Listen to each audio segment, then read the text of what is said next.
from Iowa City, Adeline Kenlin. She's super passionate about this university. She is a performer. Gorgeous, look at that smile. Just God-given ability. My goodness.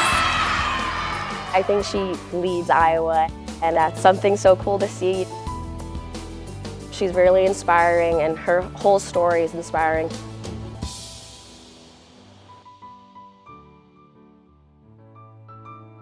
I was found in a rice field in China, somewhat southern part of China, closer to Vietnam. I was brought to the orphanage and there for a couple months. I was picked by my mom, and I'm really grateful for that.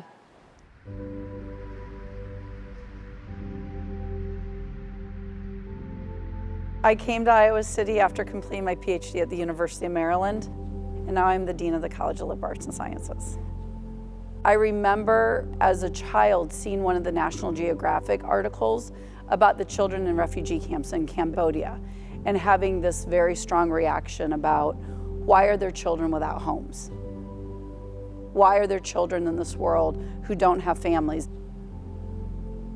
For me, adoption was a no-brainer.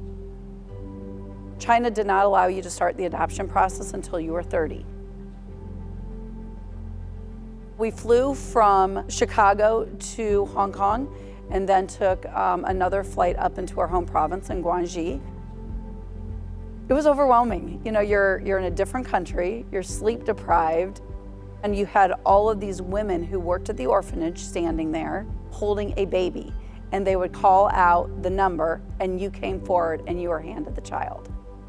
And that was how we met Adeline.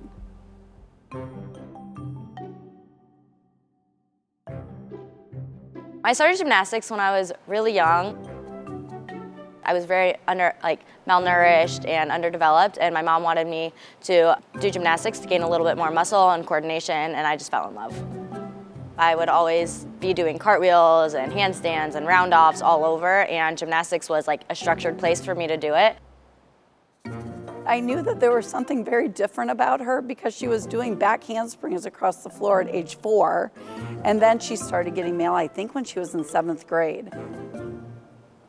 I got mail from like Florida, Oklahoma, Georgia, LSU, like all of those places, and I've always said no. Iowa is where I want to be. I always want to wear the black and gold. She's so talented. When the lights come on, when the cameras come on, when the judges come on, she becomes who she is and what she is meant for. A fierce, poised, beautiful competitor. The meat of the routine, the nuts and bolts, is really technically sound and big and beautiful. But what sets her apart is her performance aspect of it.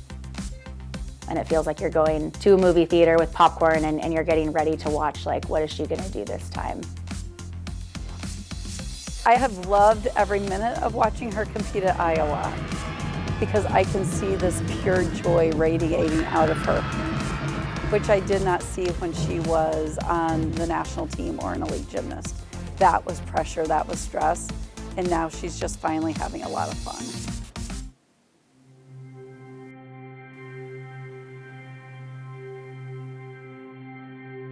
As a person, Adeline is probably more introverted than anyone knows. She has never been one for a lot of words, but she has a very caring heart. Coach for College brings athletes from all over the US to underdeveloped parts of Vietnam. I thought it was a really good opportunity to get out of Iowa and really just immerse myself in a new culture and get out of my comfort zone. We went to some big cities, we went to really rural areas as well. I got to teach a new dance every week, and it was such a special time. I think it was transformative, not only for her as a person, thinking about her own growth as an emerging adult, but I think it was also transformative showing her where she was from and the world that she came from, which is not something she had been exposed to previously. I want to be known as someone who has fun. someone who always lifts people up. I've really found myself in that role in these past couple of years at Iowa.